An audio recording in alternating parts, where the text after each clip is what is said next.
अब यहाँ पे हम बात करने वाले हैं सेकेंड सेल लेयर की, जो हमारे यूकैरियोट्स के सेल वॉल के नीचे पाई जाती है। उसका नाम है सेल मेम्ब्रेन। ये जो सेल मेम्ब्रेन है ये सेल वॉल की तरह एडिशनल लेयर नहीं है, बल्कि ये एक यूनिवर्सल लेयर है। कोई भी तरह का सेल होगा, यूकैरियोट हो, प्रोकैरियोट हो, बैक्टीरिया हो, प्लांट हो, एनिमल हो, हर तरह की सेल में सेल वॉल हमेशा पाया जाता है। इसीलिए इसको हम सेल का यूनिवर्सल कंपोनेंट भी बुलाते हैं। ये क्या है? सेल का यूनिवर्सल कंपोनेंट। किसी भी सेल के पास, दुनिया का कोई सा भी सेल बिना सेल मेम्ब्रेन के नहीं हो सकता, क्योंकि ये यूनिवर्सल सेल कंपोनेंट है और लिविंग कंपोनेंट है। ये सेल वॉल की तरह डेड कंपोनेंट या नॉन लिविंग पार्ट ना होकर के प्रोटोप्लास्ट का पार्ट है। जो हमारा सेल है उसका लिविंग कंपोनेंट है सेल मेम्ब्रेन। सेल की लिविंग स्टेट को मेंटेन करने में इंपॉर्टेंट रोल होता है सेल मेम्ब्रेन का। ठीक है, तो बहुत इंपॉर्टेंट कंपोनेंट है पहली बात। तो एक पतली सी लेयर की फॉर्म में प्रेजेंट होता है। इसका जो साइज होता है वो नैनोमीटर साइज में होता है, क्योंकि एक सेल की सिंगल पतली सी मेम्ब्रेन है। आप सोचो सेल कितना छोटा होता है, तो इसकी जो ये सिंगल लेयर होगी ये कितनी छोटी होगी। इसका साइज होता है नैनोमीटर रेंज में।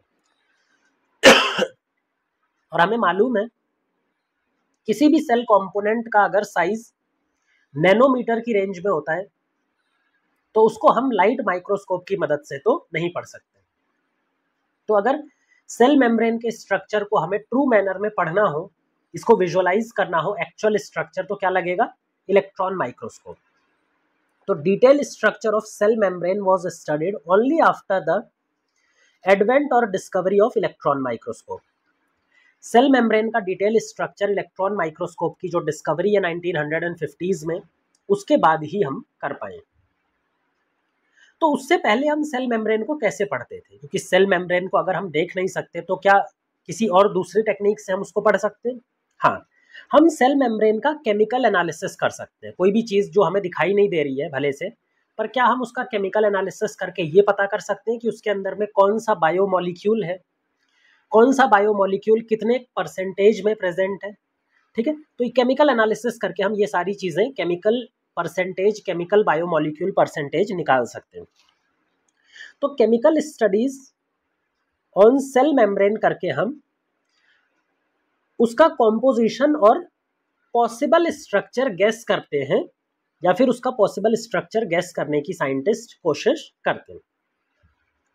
अब जो सेल मेम्ब्रेन का केमिकल कॉम्पोजिशन अगर हमें पढ़ना है तो हमें कोई सेल यूज करना पड़ेगा एज अ सैंपल की तौर पे। तो सेल मेम्ब्रेन की स्टडी करने के लिए सबसे बेस्ट सैंपल होता है, या फिर सबसे बेस्ट सेल सैंपल कौन सा होता है? ह्यूमन आरबीसी या फिर ह्यूमंस का एरिथ्रोसाइट। ह्यूमन आरबीसी को यूज करके हम सेल मेम्ब्रेन का केमिकल कॉम्पोजिशन, केमिकल एनालिसिस करके निकाल सकते हैं। ह्यूमन आरबीसी क्यों इतना इंपॉर्टेंट है, या फिर बाकी सेल की कंपैरिजन में ह्यूमन आरबीसी को क्यों प्रेफर किया जाता है chemical studies of cell membrane को परफॉर्म करने के लिए? क्योंकि ह्यूमन आरबीसी यूकैरियोट्स में एक ऐसा सेल है जिसके पास प्लाज्मा मेम्ब्रेन के अलावा कोई भी दूसरी लिपिड मेम्ब्रेन नहीं पाई जाती। अगर हम यूकैरियोटिक सेल की बात करें, जो टिपिकल यूकैरियोटिक सेल होते हैं, वहां पर प्लाज्मा मेम्ब्रेन तो होती ही है, बट उनके साइटोप्लाज्म में भी बहुत सारी मेम्ब्रेन होती हैं। ऑर्गेनील्स की मेम्ब्रेन, ये क्या है? Membrane bound organelles. और मेम्ब्रेन बाउंड ऑर्गेनील्स के ऊपर में भी तो मेम्ब्रेन पाई जाती है। लेकिन ह्यूमन आरबीसी एक ऐसा सेल है जिसके पास कोई भी ऑर्गेनील नहीं होता। जब इसके पास कोई ऑर्गेनील ही नहीं है तो इसकी साइटोप्लाज्म में कोई भी एडिशनल मेम्ब्रेन प्रेजेंट नहीं होती। इसके पास में सिर्फ एक ही मेम्ब्रेन है जिसका नाम है प्लाज्मा मेम्ब्रेन। तो अगर हम इसके ऊपर में केमिकल एनालिसिस करेंगे तो हमें प्योर प्लाज्मा मेम्ब्रेन पढ़ने को मिल जाती है। अगर हम यहाँ और कोई सेल यूज करेंगे तो वहाँ पे प्लाज्मा मेम्ब्रेन को प्योर फॉर्म में एनालाइज करना पॉसिबल नहीं है, क्योंकि वहाँ बहुत सारी एडिशनल मेम्ब्रेन भी देखने को मिलती है। जब हम केमिकल एनालिसिस आरबीसी पर करते हैं तो हमें क्या क्या कंपोनेंट्स सेल मेम्ब्रेन के मिलते हैं? तो हमें पता लगता है कि सेल मेम्ब्रेन में सबसे इंपॉर्टेंट दो कंपोनेंट हैं, एक है लिपिड प्लस प्रोटीन। ये दोनों मिल करके जो मेजर कंपोनेंट है, सबसे मेजर कंपोनेंट प्लाज्मा मेम्ब्रेन का, ये दोनों मिल करके ही बनाते हैं। थोड़ा बहुत अमाउंट, मिनिमल क्वांटिटी में कुछ कार्बोहाइड्रेट भी देखने को मिलता है, बहुत ही मिनिमल क्वांटिटी में कुछ कार्बोहाइड्रेट भी देखने को मिलता है, पर वो बहुत कम होता है। लेकिन अगर मेजर कंपोनेंट की बात करें तो वो लिपिड प्लस प्रोटीन होती है। इसीलिए हम मेम्ब्रेन को लाइपोप्रोटीन नेचर की बुलाते हैं। लिपिड का नेचर, मेम्ब्रेन का नेचर कैसा होता है? Lipoprotein nature, lipid plus protein से बनी हुई लेयर। अब लिपिड, प्रोटीन और कार्बोहाइड्रेट जो मेम्ब्रेन में पाए जाते हैं वो भी कौन से टाइप के हैं? क्योंकि लिपिड तो एक क्लास ऑफ मॉलिक्यूल है, कई सारे मॉलिक्यूल्स मिल करके हमारा टोटल लिपिड बनाते हैं। प्रोटीन भी डिफरेंट टाइप्स के होते हैं, कार्बोहाइड्रेट भी डिफरेंट टाइप्स के होते हैं। तो कौन सा लिपिड हमारी मेम्ब्रेन में प्रेजेंट है, कौन सा प्रोटीन हमारी मेम्ब्रेन में प्रेजेंट है और कौन सा कार्बोहाइड्रेट हमारी मेम्ब्रेन में प्रेजेंट है, ये क्लियर होना चाहिए। तो स्टार्ट करेंगे लिपिड से।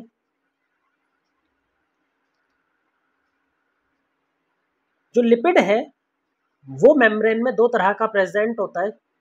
पहला है फॉस्फोलिपिड,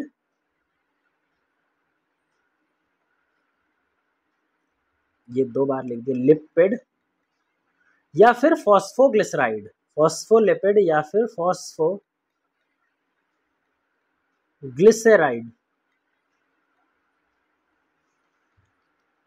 दूसरा लिपिड है कोलेस्टेरॉल।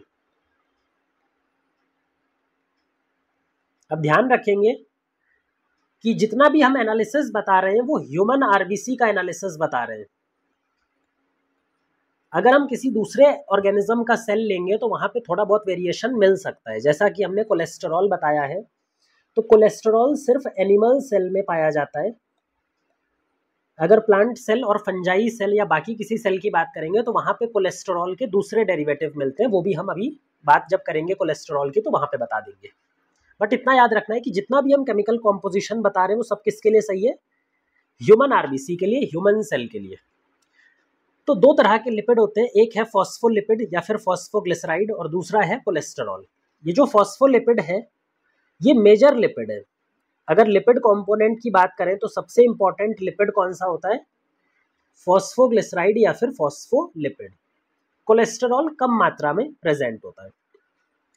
अब ये जो फॉस्फोलिपिड है इसी की वजह से प्लाज्मा मेम्ब्रेन की इंपॉर्टेंट प्रॉपर्टीज भी डेवलप करती हैं। तो हमें फॉस्फोलिपिड का थोड़ा सा स्ट्रक्चर पता होना चाहिए। फॉस्फोलिपिड का मतलब होता है कि इसके पास में दो ग्रुप प्रेजेंट है। एक तो polar group, phosphate containing head group. तो ये जो बड़ा सा ग्रुप है ये क्या है? हेड पार्ट है, जिसमें फॉस्फेट ग्रुप प्रेजेंट होता है। और ये पोलर पार्ट होता है क्योंकि इनऑर्गेनिक आयन है, फॉस्फेट ग्रुप प्रेजेंट है, इसी वजह से ये कैसे नेचर का है? पोलर या फिर हाइड्रोफिलिक। ये पोलर या फिर हाइड्रोफिलिक नेचर का होता है। हेड के अलावा इसके पास में दो टेल पाई जाती है। यहां पर क्या है? दो टेल। ये जो दो टेल हैं ये नॉन पोलर नेचर की होती है और ये फैटी एसिड से बनी हुई है। ये फैटी किसकी बनी होती है? दो फैटी एसिड की नॉन पोलर टेल। तो एक पार्ट हो गया हमारा ये हेड पार्ट जो कि पोलर है, एक पार्ट हो गया ये टेल पार्ट जो दो टेल प्रेजेंट है फैटी एसिड की जो नॉन पोलर है। अब ऐसा मॉलिक्यूल जिसके पास में पोलर कंपोनेंट भी है और नॉन पोलर कंपोनेंट भी है, तो ये डुअल नेचर को शो करता है जिसको हम बोलते हैं। तो ऐसा मॉलिक्यूल क्या कहलाएगा? Amphipathic molecule. एम्फीपैथिक, एम्फी का मतलब डुअल, पैथिक का मतलब पोलैरिटी। तो इसमें पोलर पार्ट भी है और नॉन पोलर पार्ट भी प्रेजेंट होता है। दूसरा कंपोनेंट है कोलेस्टेरॉल। अब जो दूसरा लिपिड पार्ट है वो क्या है? कोलेस्टेरॉल। कोलेस्टेरॉल की खास बात होती है कि ये एक एम्फीपैथिक लिपिड है। जैसे हमारा फॉस्फोलिपिड एक एम्फीपैथिक लिपिड है, इसी तरह से कोलेस्टेरॉल भी एक एम्फीपैथिक लिपिड होता है। इसमें एक नॉन पोलर पार्ट होता है बड़ा सा और एक छोटा सा OH ग्रुप प्रेजेंट होता है जो इसका पोलर पार्ट होता है और ये नॉन पोलर पार्ट होता है। ठीक है, तो ये भी हमारा एम्फीपैथिक लिपिड है, लेकिन ये कम क्वांटिटी में प्रेजेंट होता है। अगर अमाउंट की बात करें तो अमाउंट में कम होता है। दूसरा कंपोनेंट है हमारा प्रोटीन। अब प्रोटीन का तो बहुत सारा काम है, और प्रोटीन कैसे अरेंज होगा जब हम मॉडल पढ़ेंगे तो वहां पर प्रोटीन के टाइप्स पढ़ाएंगे आपको, लेकिन यहाँ पे प्रोटीन भी प्रेजेंट रहता है जो डिफरेंट डिफरेंट काम करने वाला है। लास्ट पार्ट होता है हमारा कार्बोहाइड्रेट।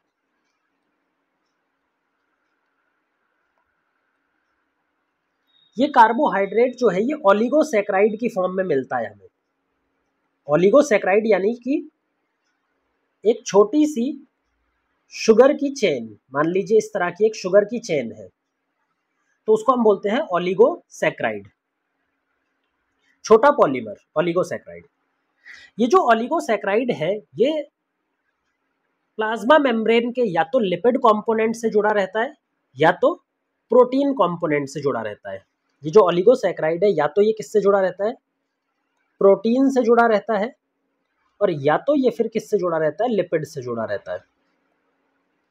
अगर ये प्रोटीन से जुड़ा होगा तो इसका नाम होता है ग्लाइकोप्रोटीन, और अगर ये लिपिड से जुड़ा होता है तो इसका काम होता है ग्लाइकोलिपिड। तो ये या तो प्रोटीन से जुड़ा रहेगा या तो लिपिड से जुड़ा हुआ रहेगा। तो ये हमें केमिकल कॉम्पोजिशन से ये सारी बातें हमें पता लग गई। इसमें भी केमिकल कॉम्पोजिशन से अगर हम परसेंटेज निकालें कि कौन सा मॉलिक्यूल ज़्यादा है, कितने परसेंटेज में प्रेजेंट है, तो ह्यूमन आरबीसी की अगर हम बात करते हैं तो ह्यूमन आरबीसी के अंदर में lipid is to protein, lipid हमारा 40% और प्रोटीन 52% प्रेजेंट होता है। टोटल मिल करके कितना हो गया, 92%। इनका परसेंटेज अलग अलग सेल में वेरी भी करता है। ऐसा नहीं है कि ह्यूमन आरबीसी में अगर इतना है तो हर एक सेल में इतना ही पाया जाता है, अलग अलग तरह के सेल में ये वेरी करता है। लास्ट कंपोनेंट था कार्बोहाइड्रेट या फिर शुगर कंपोनेंट। जो कार्बोहाइड्रेट या शुगर कंपोनेंट है वो कम क्वांटिटी में प्रेजेंट होता है, जैसा यहाँ पे अगर बोले तो 8%। तो ये 5 से 8% के बीच में, 5 से 10% के बीच में कुछ रहता है, लेकिन मेजर कंपोनेंट लिपिड और प्रोटीन बने हुए रहते हैं। अब हमने यहाँ पे केमिकल कॉम्पोजिशन तो पढ़ लिया। अब केमिकल कॉम्पोजिशन पढ़ने के बाद में हमें ये पता होना चाहिए कि ये जो डिफरेंट कंपोनेंट्स हैं ये प्लाज्मा मेम्ब्रेन में, लिपिड की मेम्ब्रेन में किस तरह से एक दूसरे के साथ अरेंज होकर के एक कंप्लीट प्लाज्मा मेम्ब्रेन का स्ट्रक्चर बनाते हैं। तो अब हमें क्या पढ़ना है, प्लाज्मा मेम्ब्रेन का स्ट्रक्चर। अब प्लाज्मा मेम्ब्रेन का स्ट्रक्चर हम देख तो सकते नहीं थे पहले के टाइम पर, बिना इलेक्ट्रॉन माइक्रोस्कोप से हम उसको देख तो पाएंगे नहीं। तो ऐसी चीज जिसको आप देख नहीं सकते उसके लिए आप क्या प्रपोज करते हो, मॉडल प्रपोज करते हो। साइंटिस्ट स्पेसिफिक मॉडल या फिर स्पेसिफिक स्ट्रक्चर प्रपोज करते हैं किसी एक स्ट्रक्चर के लिए, फिर बाद में उसको एक्सपेरिमेंटली प्रूफ किया जाता है कि वो सही है या फिर गलत है। तो इसी तरह से हमें प्लाज्मा मेम्ब्रेन के लिए भी अलग अलग तरह के मॉडल्स डिफरेंट साइंटिस्ट ने प्रपोज करे हैं, जिसमें से जो सबसे फेमस मॉडल है प्लाज्मा मेम्ब्रेन का उसका नाम है fluid mosaic model by Singer and Nicolson. तो हमें यहाँ पे जो मॉडल प्लाज्मा मेम्ब्रेन का स्ट्रक्चर में हम जो प्लाज्मा मेम्ब्रेन का मॉडल पढ़ेंगे, प्लाज्मा मेम्ब्रेन मॉडल जो हम पढ़ेंगे वो मॉडल कौन सा होगा, fluid mosaic model, fluid mosaic model. अब इस फ्लूइड मोजाइक मॉडल का नाम भी बहुत स्पेसिफिक है और इसके हर एक नाम में जो हर एक वर्ड है उसका कुछ मतलब है, वो हम जैसे जैसे उसका स्ट्रक्चर बताएंगे तो डिस्कवर हो जाएगा। इसको दिया किसने था, दो साइंटिस्ट ने मिल करके, एक Singer and Nicolson, in the year 1972, 1972 में इसको प्रपोज किया था सिंगर एंड निकोलसन ने। क्या इंपॉर्टेंट पॉइंट्स हैं इस सिंगर एंड निकोलसन के फ्लूइड मोजाइक मॉडल के, वो समझते हैं। इन्होंने बोला कि जो फॉस्फोलिपिड है वो फॉस्फोलिपिड अपने आप को कुछ इस तरह से अरेंज करती है सेल के अंदर में या फिर बॉडी के अंदर में, जिससे उसकी हाइड्रोफोबिक जो टेल है वो पानी से या फिर सॉल्यूशन से प्रोटेक्टेड रहे। क्या बोला इन्होंने, जो फॉस्फोलिपिड है वो अपने आप को कुछ इस तरह से सेल में अरेंज करती है या फिर मेम्ब्रेन में अरेंज करती है जिसकी मदद से उसका जो नॉन पोलर टेल पार्ट है वो पानी से सॉल्यूशन से बचा रहे। तो वो कुछ इस तरह से एक बाई लेयर का फॉर्मेशन कर देती है।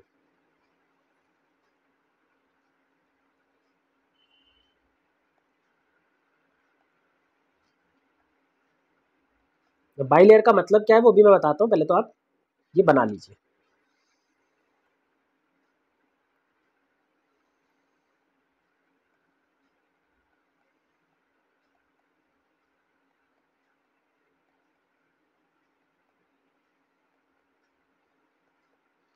ये पूरा इस तरह से कंप्लीट स्फेरिकल फॉर्म में प्रेजेंट है।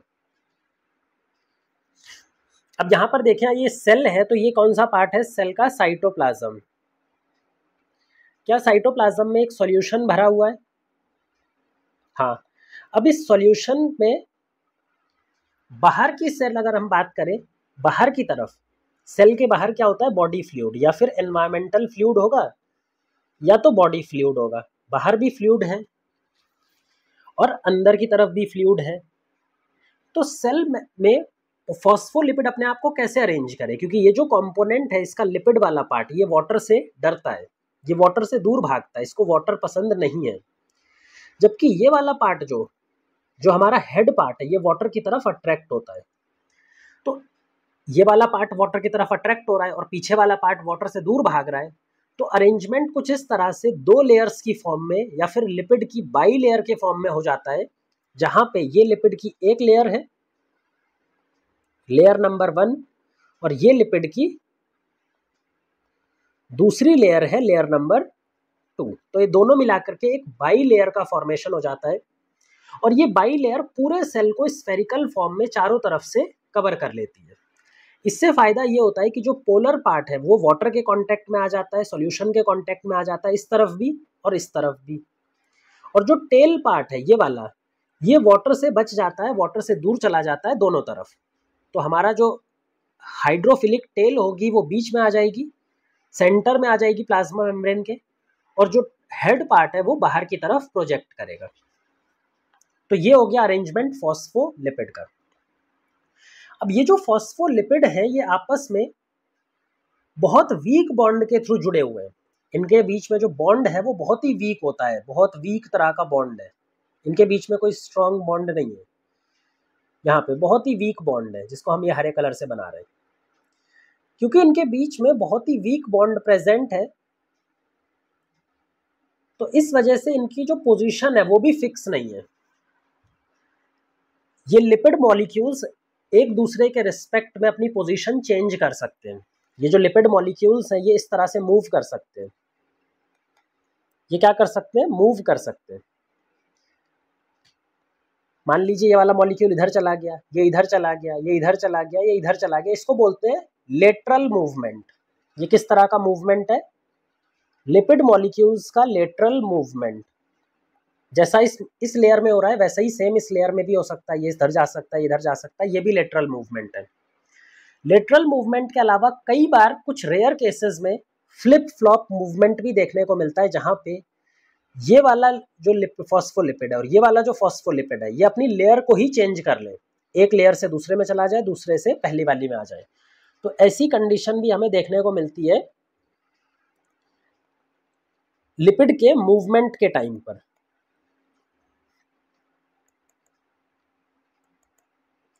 अब क्योंकि लिपिड के पास में कैपेबिलिटी है कि वो मूवमेंट शो कर सकता है, और जो भी चीज मूव कर सकती है उसकी एक प्रॉपर्टी होती है फ्लूइडिटी। तो लिपिड मूवमेंट की वजह से हमें क्या मिलता है? लिपिड के मूवमेंट होने की वजह से हमें प्लाज्मा मेम्ब्रेन का एक स्पेसिफिक नेचर देखने को मिलता है, जो इस मॉडल का नाम भी है फ्लूइड नेचर। जो मूव कर सके या जो फ्लो कर सके उसी को बोलते हैं फ्लूइड नेचर। ठीक है। और ये फ्लूइड नेचर किस वजह से है? क्योंकि बॉन्ड एक यहाँ पे बहुत वीक है, लिपिड की जो मॉलिक्यूल है वो एक दूसरे के रिस्पेक्ट में मूवमेंट शो कर सकते हैं। अब दूसरा कंपोनेंट था, दूसरा लिपिड कंपोनेंट था कोलेस्टेरॉल। अब कोलेस्टेरॉल का क्या काम है वो भी समझ लेते हैं। कोलेस्टेरॉल यहाँ पर एक्स्ट्रा स्टेबिलिटी प्रोवाइड करता है। कोलेस्टेरॉल कुछ इस तरह से प्रेजेंट रहता है, ये इसका हाइड्रोफोबिक जो पार्ट था बड़ा सा वो अंदर प्रेजेंट रहता है, और ये जो छोटा सा हमने बनाया है ये हाइड्रोफिलिक पार्ट है वो बाहर निकला रहता है। ऐसे जगह जगह पे कोलेस्ट्रॉल ऐसे प्रेजेंट रहता है। और कोलेस्ट्रॉल का काम क्या है? कोलेस्ट्रॉल का काम है मेम्ब्रेन को एक्स्ट्रा स्टेबिलिटी प्रोवाइड करना। मेम्ब्रेन को एडिशनल स्टेबिलिटी या फिर एक्स्ट्रा स्टेबिलिटी प्रोवाइड करने का काम होता है कोलेस्ट्रॉल का। तो ये कोलेस्ट्रॉल है जो कि मेम्ब्रेन की एक्स्ट्रा स्टेबिलिटी प्रोवाइड करता है। तो ये हमारे दो कंपोनेंट खत्म हो गए लिपिड के, या फिर लिपिड के सारे कंपोनेंट मेम्ब्रेन के हमने बता दिए। दूसरा कंपोनेंट था प्रोटीन। अब ये जो प्रोटीन है ये मेम्ब्रेन में किस तरह से प्रेजेंट रहता है? प्रोटीन मेम्ब्रेन में जगह जगह पर अरेंज्ड रहता है, जगह जगह पर इस मेम्ब्रेन के साथ में एसोसिएटेड रहता है। तो जो सेकंड कंपोनेंट है फ्लूइड मोज़ेक मॉडल का वो है प्रोटीन कंपोनेंट। तो जो सेकंड कंपोनेंट है वो क्या है? Protein component.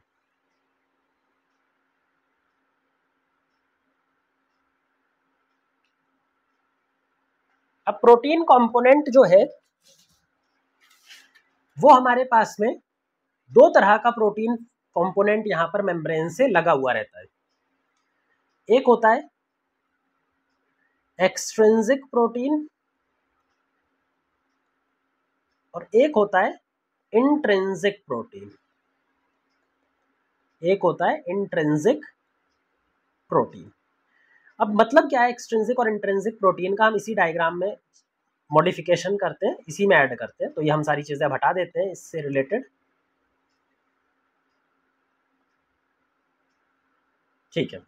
अब यहाँ पे हमें प्रोटीन बनाना है। तो प्रोटीन के लिए हम यहाँ पे एक कलर यूज करते हैं, पिंक कलर, ठीक है। जो प्रोटीन है वो ये प्रोटीन है, ये प्रोटीन है, ये प्रोटीन है। इसके अलावा ये एक प्रोटीन है, ये भी एक प्रोटीन है। यहाँ पे एक प्रोटीन बना देते हैं, इसको मिटा के।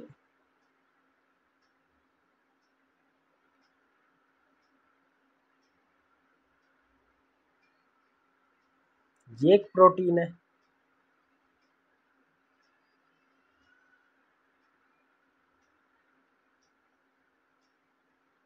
ठीक है।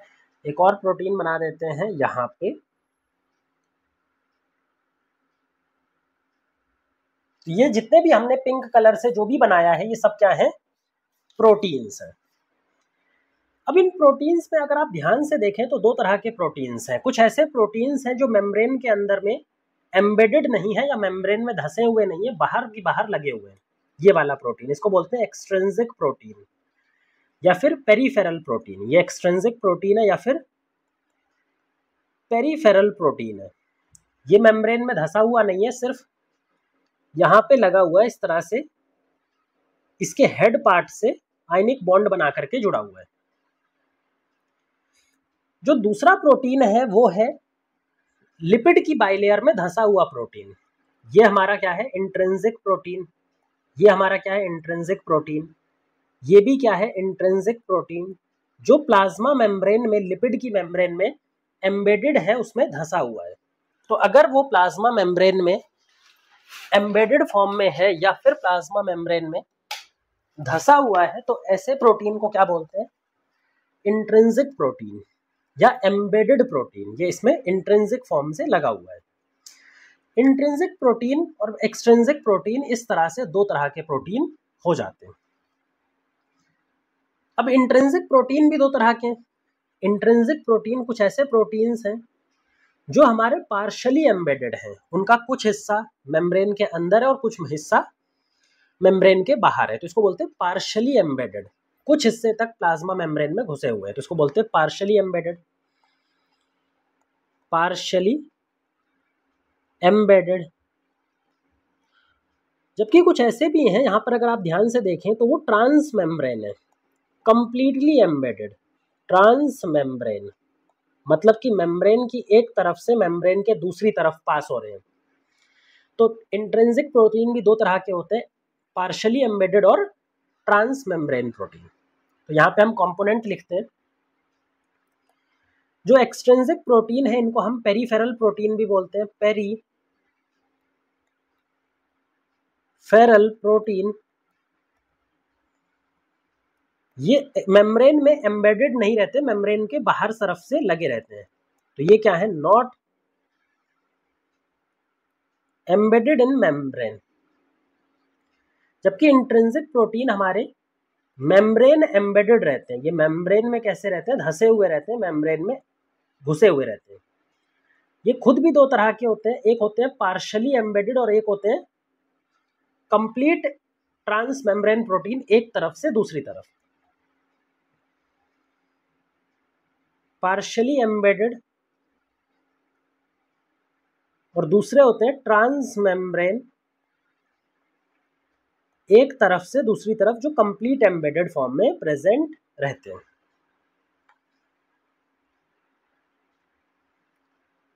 अब इंट्रिंसिक प्रोटीन और एक्सट्रिंसिक प्रोटीन, क्योंकि इनका स्ट्रक्चर मेम्ब्रेन के साथ में अलग तरीके से एसोसिएटेड है, तो इनको बाहर निकालना, इनको मेम्ब्रेन से अलग करना, एक्सट्रैक्ट करना भी अलग अलग तरीके से पॉसिबल है। एक्सट्रिंसिक प्रोटीन को बाहर निकालना या फिर एक्सट्रैक्ट करना बहुत ईजी है। इसका जो एक्सट्रैक्शन प्रोसेस है वो काफ़ी ईजी है, जबकि इसका एक्सट्रैक्शन करने के लिए आपको पूरी मेम्ब्रेन को तोड़ना पड़ेगा। बिना मेम्ब्रेन को तोड़ा ना इसको बाहर नहीं निकाला जा सकता। तो इसका क्या है, जो एक्सट्रिंसिक प्रोटीन का एक्सट्रैक्शन है वो काफ़ी ज़्यादा डिफिकल्ट होता है। तो ये हो गए हमारे प्रोटीन के टाइप्स। अब इन प्रोटीन्स का काम क्या होता है? इन प्रोटीन्स का काम होता है, कई सारे एंजाइम की तरह बिहेव करते हैं, कई सारे ट्रांसपोर्टर चैनल की तरह बिहेव करते हैं। तो प्रोटीन किसकी तरह काम करते हैं? मेम्ब्रेन में जो घुसे हुए हैं ये बहुत सारे एंजाइम की तरह बिहेव करते हैं। एंजाइम के अलावा जो ट्रांस मेम्ब्रेन प्रोटीन है, जो मेम्ब्रेन की एक तरफ से दूसरी तरफ निकले हुए हैं, उनमें से बहुत सारे प्रोटीन्स जो हैं वो ट्रांसपोर्टर की तरह बिहेव करते हैं। ट्रांसपोर्टर की तरह बिहेव करते हैं मतलब इस तरह से मेम्ब्रेन है, यहाँ पे हमारे कुछ प्रोटीन्स लगे हुए हैं, चैनल प्रोटीन्स या फिर ट्रांस मेम्ब्रेन प्रोटीन। इन प्रोटीन के थ्रू मटेरियल्स का एक्सचेंज होता है, अंदर से बाहर और बाहर से अंदर। तो ये ट्रांसपोर्टर की तरह बिहेव करते हैं। कितने तरह के ट्रांसपोर्टर होते हैं और कैसे ये मॉलिक्यूल्स का मूवमेंट कराते हैं वो हम आगे सेल मेम्ब्रेन के फंक्शन में पढ़ने वाले हैं। तो ये हो गया दूसरा कंपोनेंट, प्रोटीन पार्ट। अब प्रोटीन पार्ट के अलावा एक और कंपोनेंट था, कार्बोहाइड्रेट पार्ट, जो कि माइनर कंपोनेंट था पर वो प्रेजेंट होता है। माइनर कंपोनेंट कौन सा है? कार्बोहाइड्रेट। वो किस तरह से मेम्ब्रेन में जुड़ा हुआ रहता है या वो किस तरह से मेम्ब्रेन से लगा हुआ रहता है, अब वहां पे ये समझते हैं। जो कार्बोहाइड्रेट होता है वो हमेशा प्रोटीन या फिर लिपिड से जुड़ा हुआ रहेगा, या तो प्रोटीन से जुड़ा हुआ रहेगा और नहीं तो फिर लिपिड से जुड़ा हुआ आपको दिखाई देगा। तो कार्बोहाइड्रेट है तीसरा कंपोनेंट, जो ओलिगोसैकेराइड छोटी सी पॉलीमर की फॉर्म में या तो इस तरह से प्रोटीन से जुड़ा रहेगा या तो लिपिड से जुड़ा रहेगा, या तो प्रोटीन से जुड़ा रहेगा या तो लिपिड से जुड़ा रहेगा। ठीक है, और ये सारा क्या है? Carbohydrate part.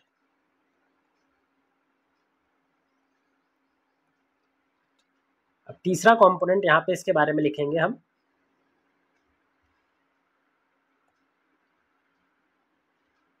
तो जो तीसरा कंपोनेंट है वो है कार्बोहाइड्रेट। कार्बोहाइड्रेट या तो लिपिड के साथ जुड़ा होता है या तो प्रोटीन के साथ जुड़ा होता है। अगर ये लिपिड के साथ जुड़ा है तो इसको बुलाते हैं ग्लाइकोलिपिड,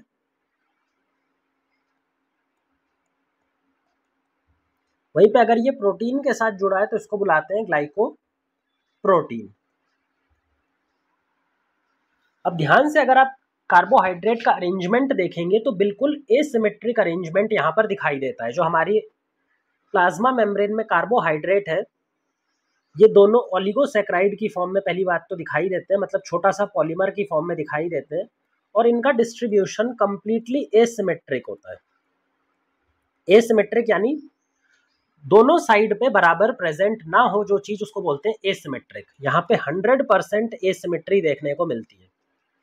100% एसिमेट्री का मतलब है अगर हमारे पास में ये सेल है तो ये जो साइटोप्लाज्म है और ये आउटर साइड है, सेल के बाहर वाली साइड है, तो जो ओलिगोसैकेराइड दिखाई देते हैं, ओलिगोसैकेराइड सिर्फ और सिर्फ बाहर वाली साइड लगे हुए रहेंगे।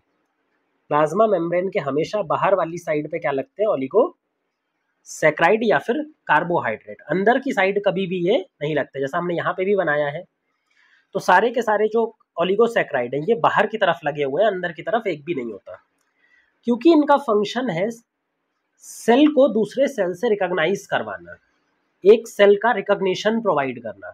आप बोल सकते हैं कि अगर ये हमारा घर है, सेल हमारा घर है, तो ये जो कार्बोहाइड्रेट है ये नेम प्लेट की तरह काम करते हैं। किसकी तरह काम करते हैं? एक नेम प्लेट की तरह। जैसे हमारी नेम प्लेट को देख के कोई बाहर वाला और आदमी या बाहर वाला जो इंडिविजुअल है वो हमारी पहचान करता है, उसी तरह से सेल के ऊपर ये जो कार्बोहाइड्रेट ओलिगोसैकेराइड लगे हुए हैं सेल मेम्ब्रेन पर, इन्हीं को पहचान कर कोई दूसरा सेल हमारी बॉडी का इनको पहचानता है। तो किसी भी तरह का सेल रिकॉग्निशन है, एक सेल से दूसरे सेल को पहचानना है, वो इसी कार्बोहाइड्रेट नेम प्लेट की मदद से चलता है।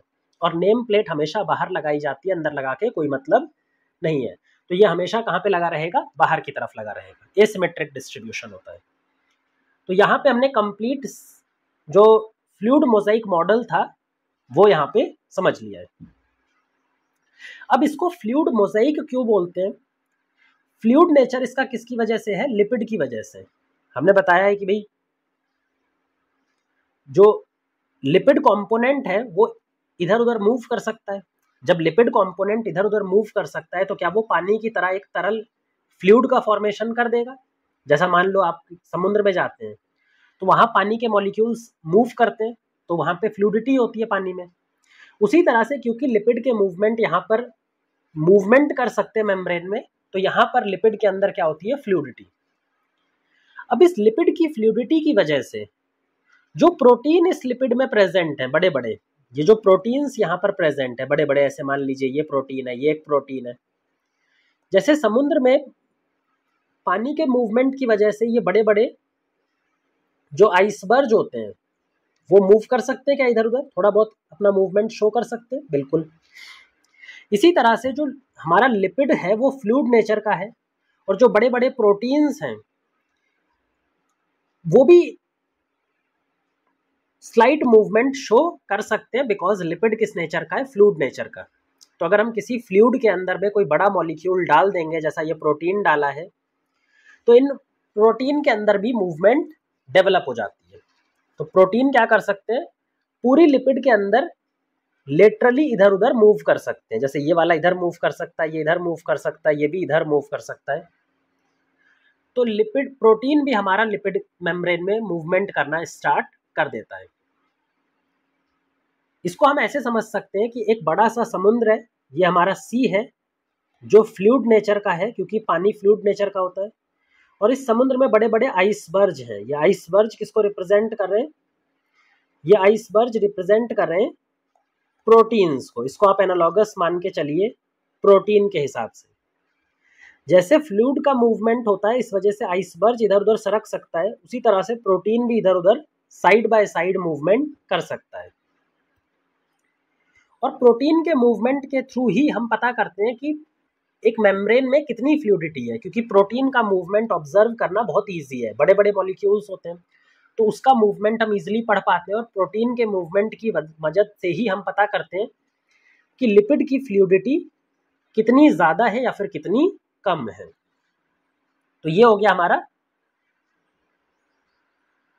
Fluid nature. क्यों बोलते हैं हम फ्लूइड मोजाइक मॉडल, उसमें से जो फ्लूइड कंपोनेंट है वो फ्लूइड कंपोनेंट क्यों बोलते हैं? अगर हम फ्लूइड मोजाइक मॉडल की बात करें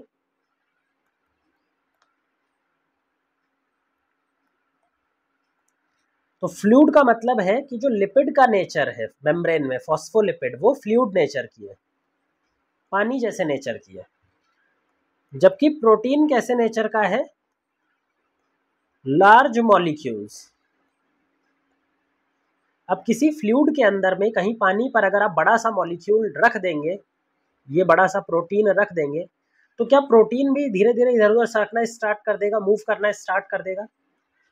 तो फ्लूइडिटी आती किसके वजह से? फ्लूइडिटी का रीजन है लिपिड, लेकिन लिपिड की फ्लूइडिटी की वजह से प्रोटीन का मूवमेंट भी देखने को मिल सकता है, और प्रोटीन का मूवमेंट मेजर करके ही हम लिपिड की फ्लूइडिटी को गेस करते हैं। ठीक है, तो पहला तो हो गया फ्लूइडिटी, और ये फ्लूइडिटी हमें प्लाज्मा मेम्ब्रेन को यूनिक प्रॉपर्टीज प्रोवाइड करती है, उसके बहुत सारे फंक्शन को एक्सप्लेन करती है। दूसरा कंपोनेंट है प्रोटीन। प्रोटीन का काम है एंजाइम की तरह या फिर ट्रांसपोर्टर की तरह। बहुत सारे प्रोटीन्स जो है वो मॉलिक्यूल्स को एक जगह से दूसरी जगह ट्रांसपोर्ट करेंगे। और तीसरा कंपोनेंट था कार्बोहाइड्रेट, जो सेल को सेल से पहचानने में मदद करता है, रिकॉग्निशन में मदद करता है, नेम प्लेट की तरह काम कर रहा होता है। तो ये पूरा हो गया हमारा singer and Nicholson fluid mosaic model. अब बात करते हैं सिंगर एंड निकोल्सन का मॉडल जो है वो सिर्फ और सिर्फ स्ट्रक्चर को नहीं समझाता, वो प्लाज्मा मेम्ब्रेन के बहुत सारे फंक्शंस को भी समझा सकता है। फ्लूइडिक प्रॉपर्टी जो बताई थी सिंगर एंड निकोल्सन ने, जो फ्लूइड प्रॉपर्टी मेम्ब्रेन की बताई है, उस फ्लूइड प्रॉपर्टी का बहुत बड़ा योगदान है मेम्ब्रेन के कई सारे फंक्शंस में। मेम्ब्रेन के कई सारे फंक्शन को प्रॉपर करवाने के लिए जो फ्लूइड नेचर है वो इंपॉर्टेंट रोल प्ले करता है। अब देखते हैं कि हमारा ये जो फ्लूइड नेचर है ये प्लाज्मा मेम्ब्रेन के फंक्शन को कैसे कंट्रोल करता है। कौन कौन सा ऐसा फंक्शन है प्लाज्मा मेम्ब्रेन का जिसमें फ्लूइड नेचर मेम्ब्रेन का एक्चुअल में हेल्पफुल होता है। तो सबसे पहली बात है कि अगर सेल की ग्रोथ करनी हो, तो अगर सेल की ग्रोथ करनी हो किसी भी सेल की, तो ग्रोथ तभी पॉसिबल है जब उसके ऊपर में जो लेयर प्रेजेंट है प्लाज्मा मेम्ब्रेन की, वो अपने आप को एक्सटेंड कर सके, अपने आप को उस अपना साइज बढ़ा सके।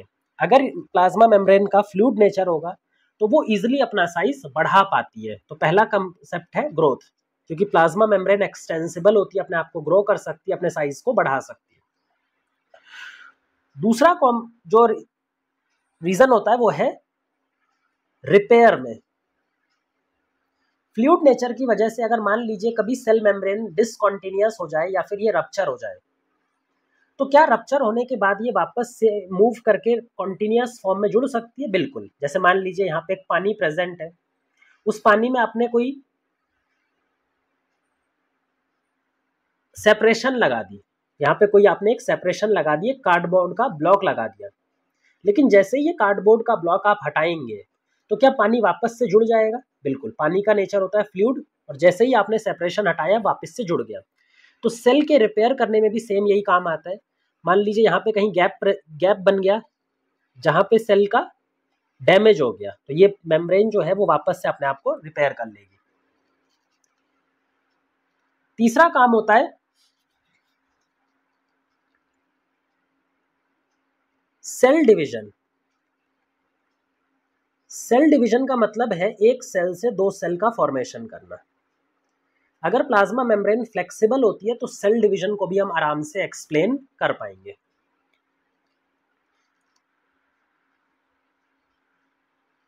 चौथा काम है मेम्ब्रेन का ट्रांसपोर्ट। जो बड़े बड़े मॉलिक्यूल्स होते हैं उनका एंडोसाइटोसिस या फिर सिक्रीशन करना। अगर कोई लार्ज मॉलिक्यूल होता है तो उसका ट्रांसपोर्ट करने के लिए हम एंडोसाइटोसिस का इस्तेमाल करते हैं। एंडोसाइटोसिस मतलब ये मान लीजिए कोई प्लाज्मा मेम्ब्रेन है और यहाँ पे कोई बड़ा सा फूड मॉलिक्यूल है या फिर कुछ भी है, इसको एनगल्फ करना है। तो इसको एनगल्फ करने के लिए हमारी मेम्ब्रेन क्या करती है, इसको अंदर लेकर के एक इस तरह की इनवर्ड ग्रोथ करती है, और इनवर्ड ग्रोथ करके एक समय बाद ये अंदर की तरफ इसको एक्सटेंड कर लेगी और ये मेम्ब्रेन जो है ये अंदर आ जाएगा। मतलब मेम्ब्रेन के पास प्रॉपर्टी होती है कि वो अपने आप को इनफोल्ड करके एक ऐसा स्ट्रक्चर बना ले और इसी स्ट्रक्चर में ये बैक्टीरिया को या बाहर वाले सेल को लेकर के ये कर सकती है, एनगल्फ कर सकती है। इसको बोलते हैं एंडोसाइटोसिस। एंडोसाइटोसिस जनरली बड़े बड़े मॉलिक्यूल्स के ट्रांसपोर्ट में यूज किया जाता है जो डायरेक्टली प्लाज्मा मेम्ब्रेन को क्रॉस नहीं कर पाते। सिक्रीशन में भी इसकी मदद लगती है। अगर हमें सिक्रीशन करना हो कोई चीज तो वो भी फ्लूइड नेचर से हो जाएगा। तो फ्लूइड नेचर जो है, जो लिपिड की वजह से डेवलप होता है, उसका बहुत काम है हमारी प्लाज्मा मेम्ब्रेन के फंक्शन में। कार्बोहाइड्रेट का फंक्शन तो हमने बता ही दिया। अब फंक्शन आता है प्रोटीन का। भाई प्लाज्मा मेम्ब्रेन जो है ना, वो हमारे सेल का एक लिविंग कंपोनेंट है। लिविंग कंपोनेंट उसको क्यों बोलते हैं? क्योंकि जितना भी सामान हमारे सेल के अंदर से या सेल के साइटोप्लाज्म से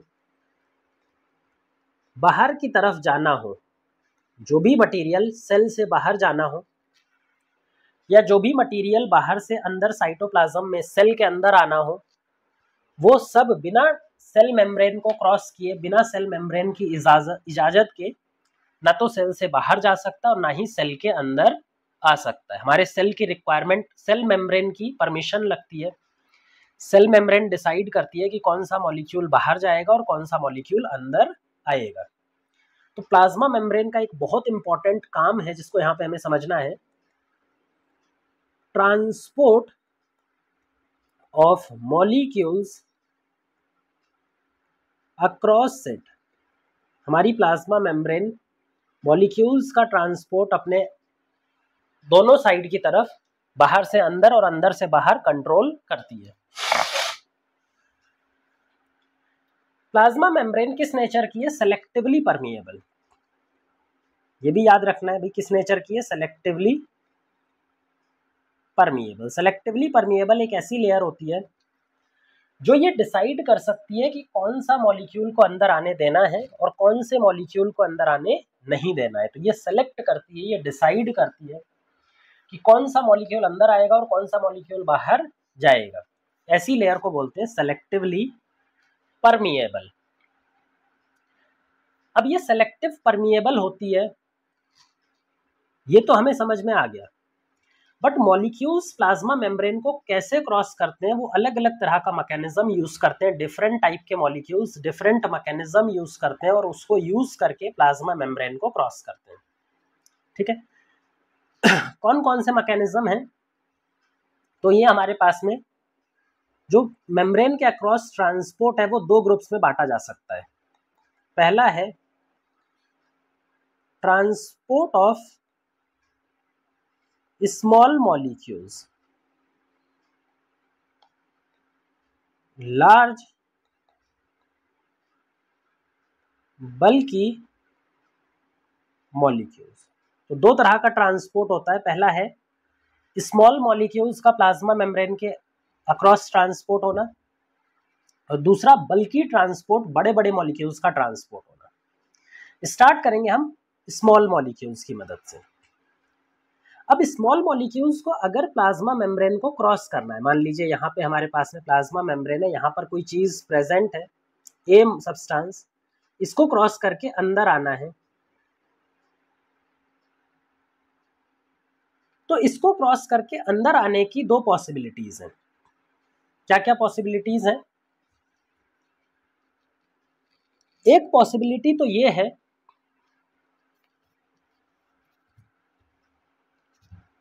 कि जहां पे ये पैसिवली अंदर आ जाए। एक पॉसिबिलिटी क्या है भाई? कि ये पैसिवली अंदर आ जाए, इसको ट्रांसपोर्ट करने में कोई भी एटीपी खर्चा ना हो, कोई भी एनर्जी खर्चा ना हो। और एक है कि इसके अंदर आने के लिए एक्टिवली, मतलब एक्टिव ट्रांसपोर्ट होगा, एटीपी का खर्चा हो। अगर एटीपी यूज करके, एनर्जी का इस्तेमाल करके मॉलिक्यूल को हम मूव करा रहे हैं तो उसको बोलते हैं एक्टिव ट्रांसपोर्ट। और बिना एटीपी का इस्तेमाल किए अगर हम ट्रांसपोर्ट करा रहे हैं तो उसको बोलते हैं पैसिव ट्रांसपोर्ट। अब पैसिव ट्रांसपोर्ट में एनर्जी की मदद के बिना कैसे ट्रांसपोर्ट हो रहा है? देखिए, एनर्जी की मदद के बिना तब ट्रांसपोर्ट हो पाता है जब हमारा ट्रांसपोर्ट के लिए एक कंसंट्रेशन ग्रेडियंट हो और मॉलिक्यूल्स का मूवमेंट अलोंग द ग्रेडियंट हो। इसका मतलब ये है कि मान लीजिए कोई सेल है, सेल के बाहर कंसंट्रेशन जो है इस ए की ज़्यादा है और सेल के अंदर जो कंसंट्रेशन है वो कम है। मॉलिक्यूल्स का एक नेचर होता है कि हायर कंसंट्रेशन से लोअर कंसंट्रेशन वो अपने आप जाते हैं बिना किसी एनर्जी रिक्वायरमेंट के, क्योंकि ये जो ग्रेडियंट होता है ये खुद भी एक तरह की एनर्जी होती है। तो जब भी कंसंट्रेशन ग्रेडियंट है, बाहर ज़्यादा है और अंदर मॉलिक्यूल्स कम है, तो मॉलिक्यूल हमेशा किस तरफ मूव करना चाहेगा? बाहर से अंदर की तरफ। अगर अपोजिट टाइप का कंसंट्रेशन ग्रेडियंट है, अंदर मॉलिक्यूल्स का कंसंट्रेशन ज़्यादा है और बाहर कम है, तो मॉलिक्यूल्स किस तरफ मूव करना चाहेंगे? अंदर से बाहर की तरफ। तो अगर मूवमेंट किसी भी चीज़ का अलोंग द ग्रेडियंट हो रहा है, मतलब हायर कंसंट्रेशन से लोअर कंसंट्रेशन अगर मॉलिक्यूल जा रहा है, तो इस तरह का मूवमेंट हमेशा पैसिव होता है, इसमें एनर्जी नहीं लगती। लेकिन अगर इसका अपोजिट हो जाए, लोअर कंसंट्रेशन से हायर कंसंट्रेशन जाना हो, अगर हमें लोअर से हायर जाना हो, तो ये एक्टिव ट्रांसपोर्ट होता है। इसको आप ऐसे समझ सकते हैं कि यहाँ पे एक पहाड़ी है ऐसे, और आपके हाथ में एक बॉल प्रेजेंट है।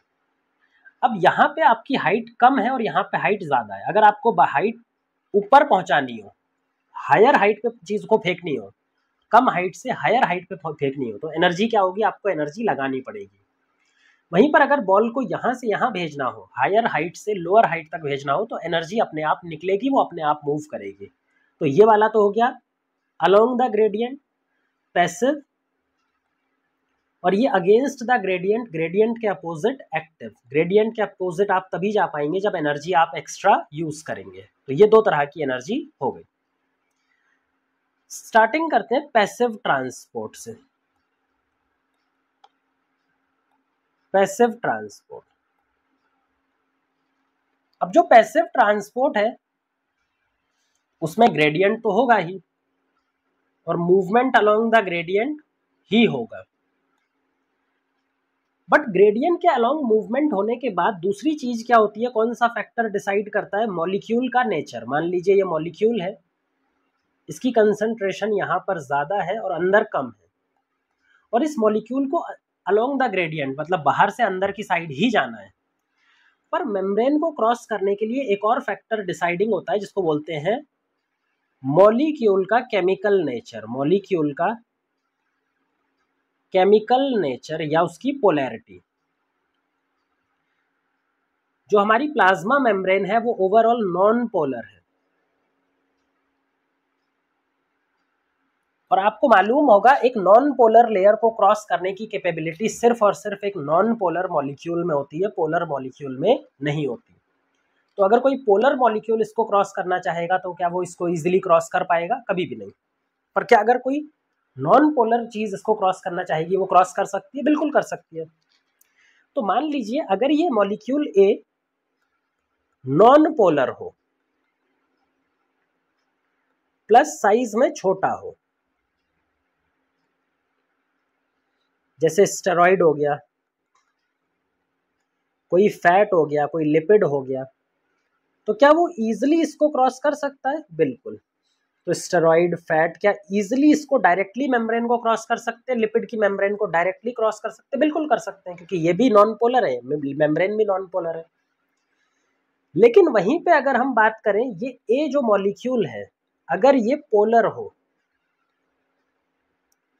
तो वहां पे इसका मूवमेंट डायरेक्ट नहीं हो पाएगा। ग्रेडियंट प्रेजेंट होने के बाद भी ये डायरेक्टली मेम्ब्रेन को क्रॉस नहीं कर सकता, ये डायरेक्टली कभी भी मेम्ब्रेन को क्रॉस नहीं कर पाएगा।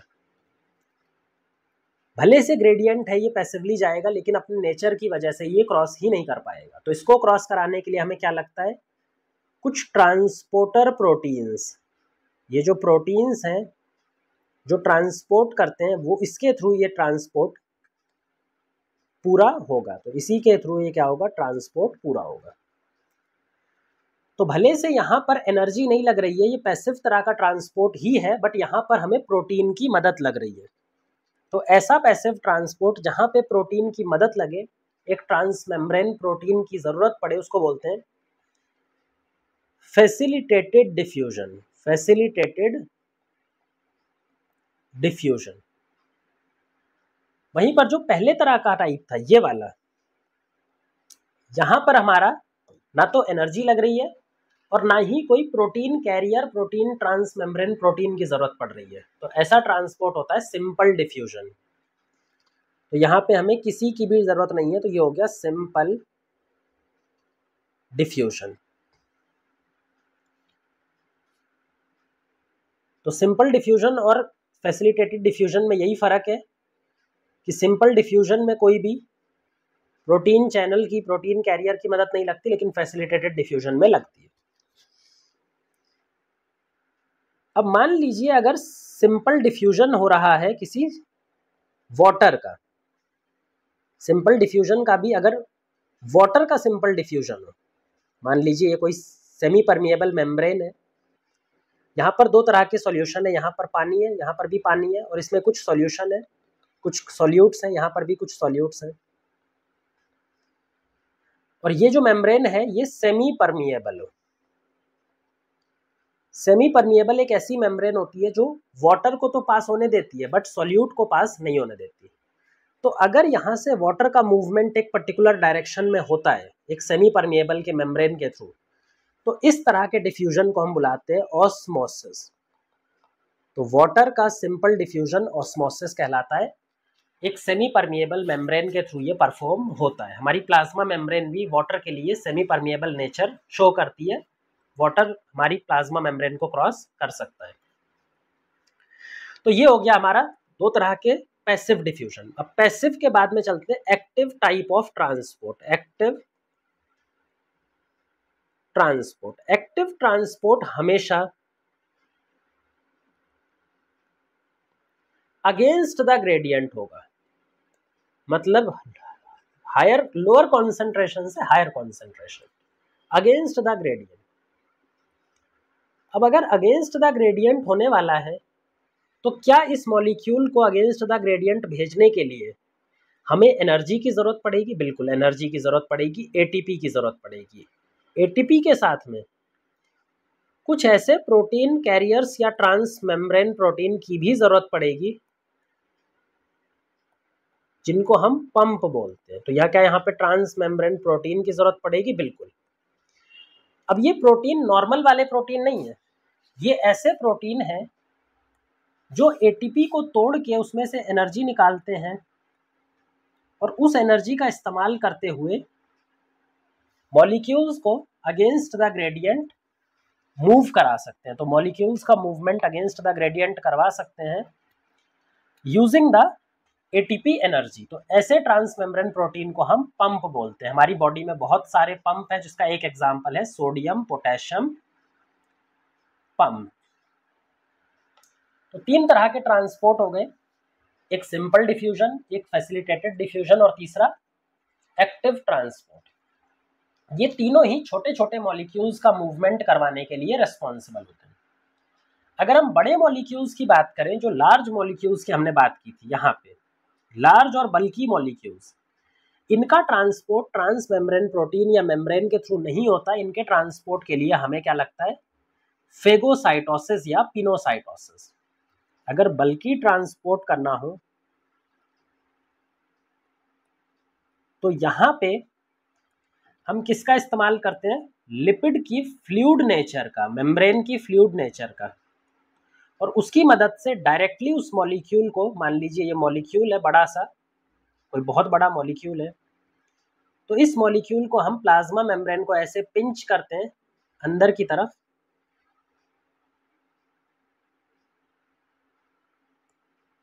अंदर की तरफ इस तरह से पिंच करते हैं और ये मॉलिक्यूल को इस तरफ अंदर ले लेते हैं और फिर इसको अंदर वेसिकल की फॉर्म में कैप्चर कर लेते हैं। तो इसको बोलते हैं एंडोसाइटोसिस। इसी तरह से अगर किसी को बाहर भेजना हो इसी मैकेनिज्म, तो उसको बोलते हैं एक्सोसाइटोसिस। लेकिन अभी हम किसकी बात कर रहे हैं, एंडोसाइटोसिस। एंडोसाइटोसिस मतलब किसी चीज को अंदर लेना। एंडोसाइटोसिस भी दो तरह का होता है, एक फेगोसाइटोसिस और एक पाइनोसाइटोसिस। फेगोसाइटोसिस जब हम सॉलिड मटेरियल को इनटेक करें, पिनोसाइटोसिस जब हम फ्लूइड या फिर लिक्विड को इनटेक करें। तो फ्लूइड को इनटेक करो या फिर लिक्विड को इनटेक करो तो पिनोसाइटोसिस, सॉलिड को इनटेक करो तो फेगोसाइटोसिस। तो ये भी हमारे ट्रांसपोर्ट के, बल्कि ट्रांसपोर्ट के टाइप है, जब मॉलिक्यूल जरूरत से ज्यादा, बहुत ही ज्यादा बड़ा होता है तो इसको यूज करते हैं।